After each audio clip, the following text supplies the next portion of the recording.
Doctor Sonia Srivastava. आज हम बात करेंगे पैरालिसिस के बारे में, जिसे आम भाषा में लकवा कहते हैं।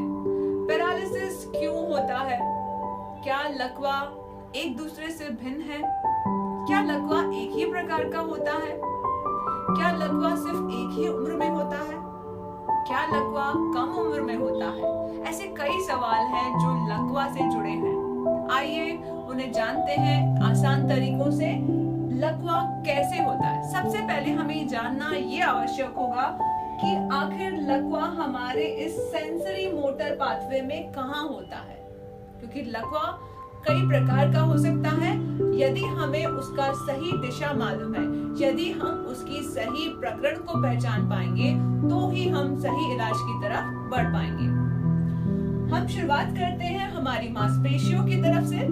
हमारी मांसपेशियां जहां पर सेंसरी रिसेप्टर्स होते हैं, जो सेंसेशन, जो यानी संवेदी कारक, ऐसे कारक जो संवेदनाओं के द्वारा पैदा हुए उत्पीड़न को उठाते हुए यहाँ से ट्रेवल करते हुए आप मेरुदंड से होते हुए हमारे मस्तिष्क तक पहुंचते हैं। जैसे ही हमारे सेंसेशन, हमारी संवेदनाएं हमारे मांसपेशियों से चलते हुए स्पाइनल कॉर्ड होते हुए मस्तिष्क में पहुंची, मस्तिष्क में विद इन अ सेकेंड्स आपका एकीकरण हुआ।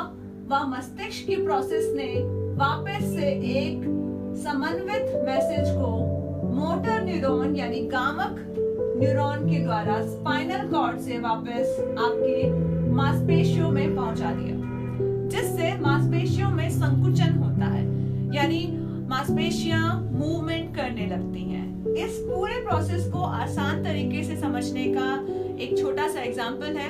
यदि हमारा हाथ किसी गर्म चीज पे पड़ता है तो हम तुरंत हाथ पीछे हटा लेते हैं। ये ऐसा क्यों होता है? क्योंकि हमारी सेंसेशंस, हमारी ज्ञानेंद्रियां इस मैसेज को कि ये गर्म है with in a seconds brain तक ले जाती हैं। ब्रेन उसे प्रोसेस करता है और प्रोसेस करने के बाद मैसेज देता है तुरंत अपना हाथ वापस हटाइए। इसे बोलते हैं सेंसरी मोटर इंटीग्रेशन। अब हमें जानना है कि लकवा से ये कैसे संबंधित है।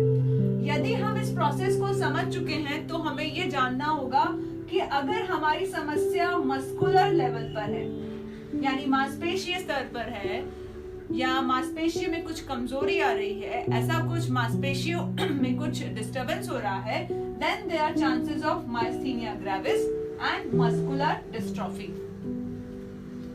मास्थेनिया ग्रेविस का अर्थ है मांसपेशियों में शिथिलता आना।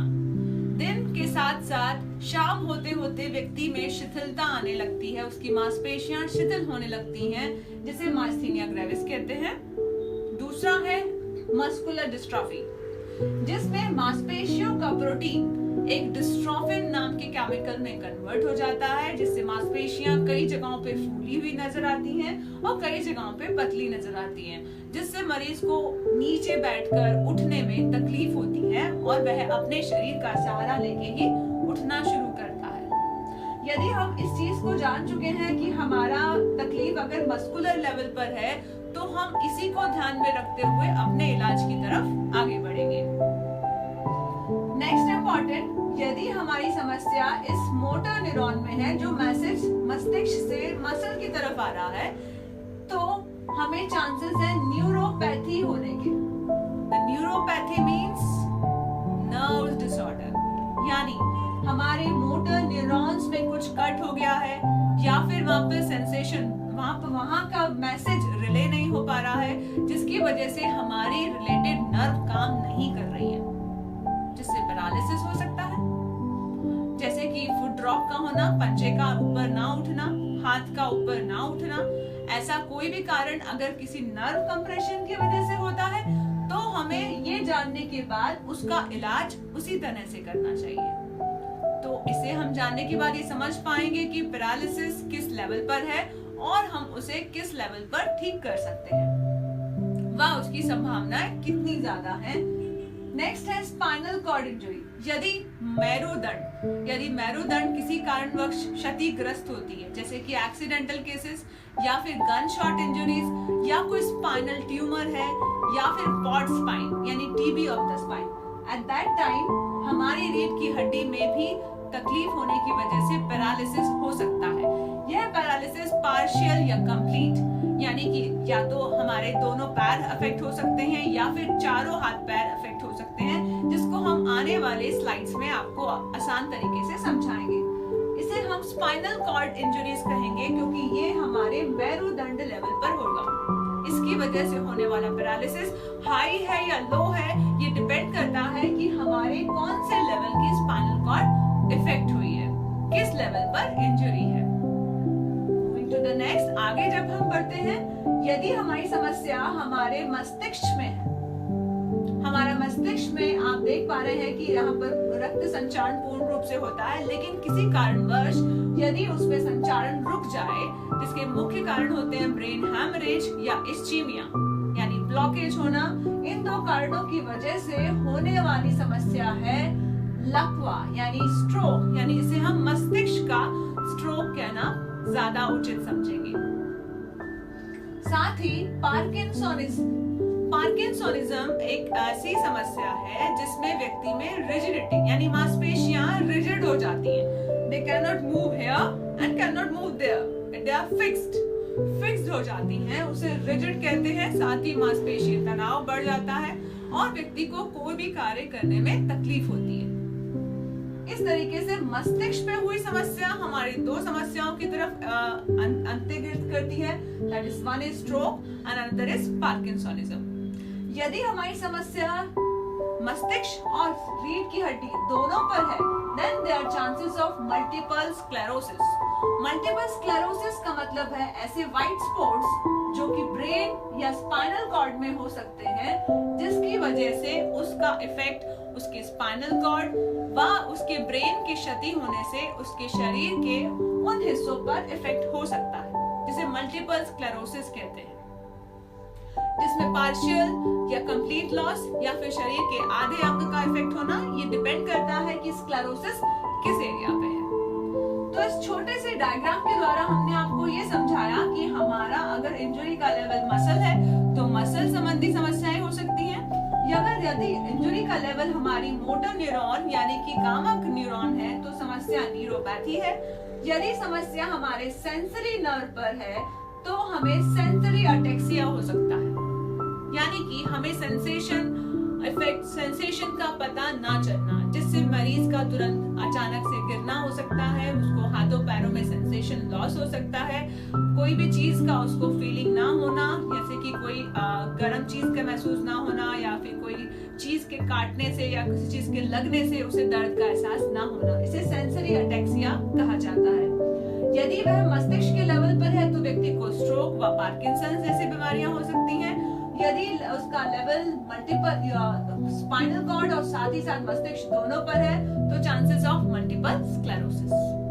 इस तरीके से हम अपने लकवा के विभिन्न प्रकार के लेवल्स को जान पाएंगे। इसके बाद हमें ये जानना जरूरी है हाउ वी मूव, हम चलते कैसे हैं। हम बहुत ही कोऑर्डिनेटेड वे में चलते हैं, एक समन्वित चाल होती है, हमें आगे बढ़ना है, पीछे जाना है, साइड में चलना है, ये हमारा ब्रेन हमें तय करता है। लेकिन क्या आपने कभी सोचा है ये कैसे होता है? Let's see. हमारी सारी संवेदनाएं, आंख, कान, स्पर्श, प्रोप्रियोसेप्शन जो कि हमारे मसल्स और जोड़ों में होता है, व स्किन, ये सारी संवेदनाएं बाहरी चीजों से संवेदनाओं को लेकर सीधा मस्तिष्क में पहुंचती हैं और मस्तिष्क में एक एकीकरण प्रक्रिया होती है, जिसकी वजह से तुरंत अपना मैसेज मसल्स को जाता है and we can do this coordinated movements. हम बहुत ही समन्वित कार्य कर पाते हैं। अगर हमें हाथ को ऊपर उठाना है तो हम हाथ को ऊपर उठा पाएंगे, अगर हमें हाथ को साइड में लाना है तो हम उसे साइड में ला सकते हैं। ये समन्वित क्रियाएं हमारे मस्तिष्क में सेंसेशंस के एकीकरण के बाद ही संभव होती हैं।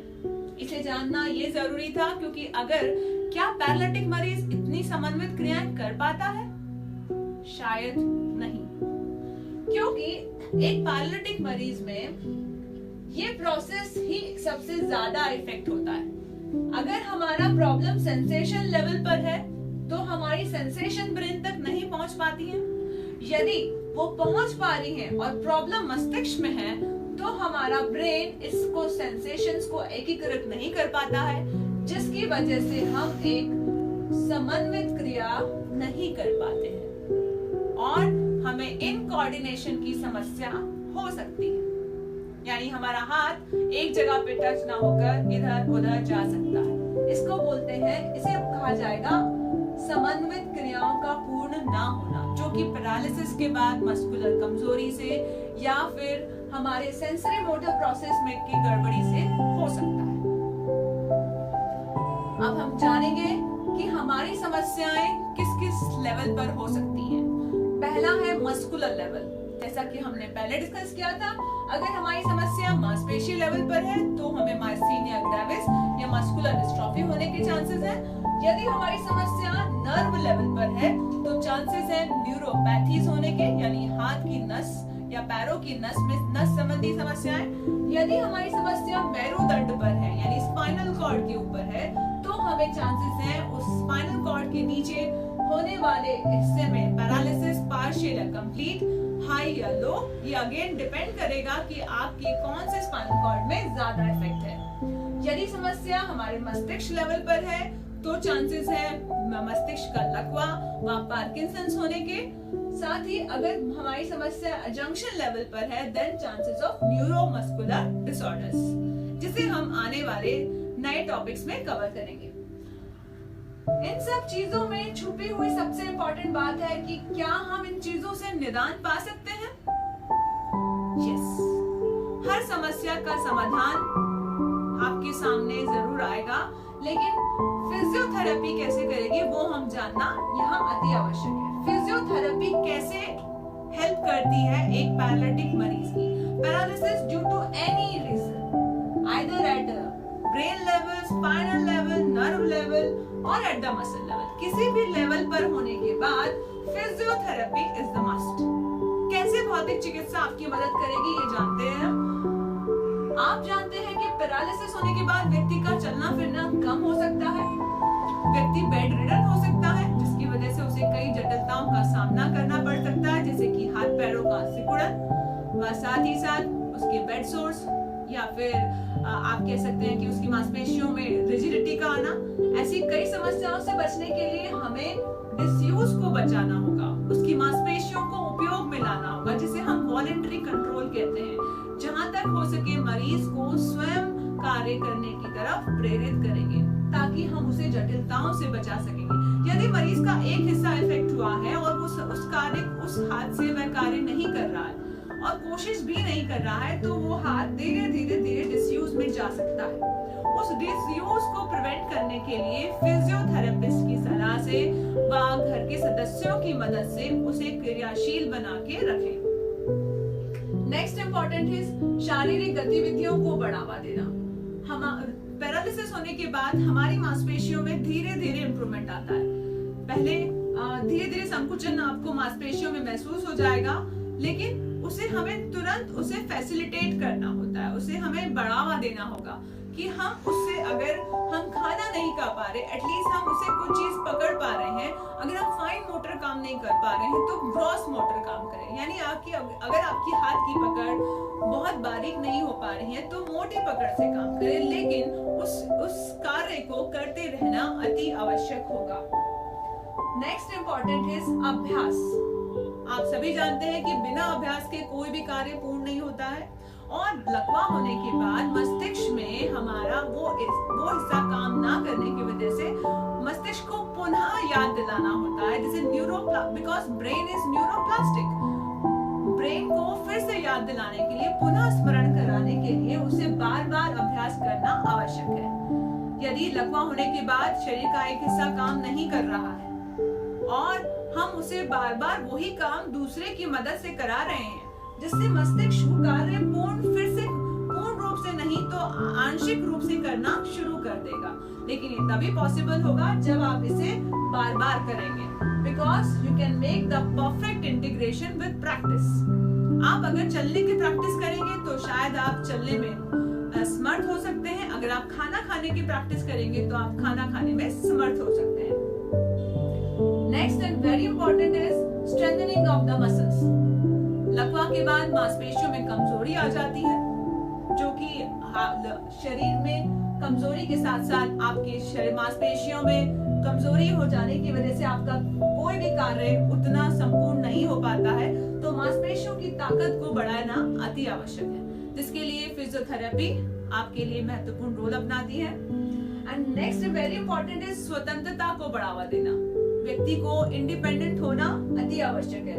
यदि आप खड़े नहीं हो सकते तो बैठे, अगर आप बैठ नहीं सकते तो टर्न करें, और अगर आप टर्न नहीं कर सकते तो गर्दन को संभालें। इस तरीके से हम धीरे धीरे इंडिपेंडेंस की सीढ़ी पर पहुंच सकते हैं। तो इस तरीके से हमने ये जाना कि लकवा का कोई भी कारण हो, लकवा किसी भी लेवल पर हो, उसका एकीकरण में अगर प्रोसेस इफेक्ट होता है तो ही उसकी मूवमेंट्स इफेक्ट होती हैं। मूवमेंट्स को वापस लाने के लिए फिजियोथेरेपी का बेहद रोल है। तो ये बहुत ही सिंपल तरीका था आपको पैरालिसिस समझाने का। इसके बाद आप शायद पैरालिसिस को समझ पाएंगे और पैरालिसिस के सही इलाज की जानकारी ले पाएंगे। धन्यवाद।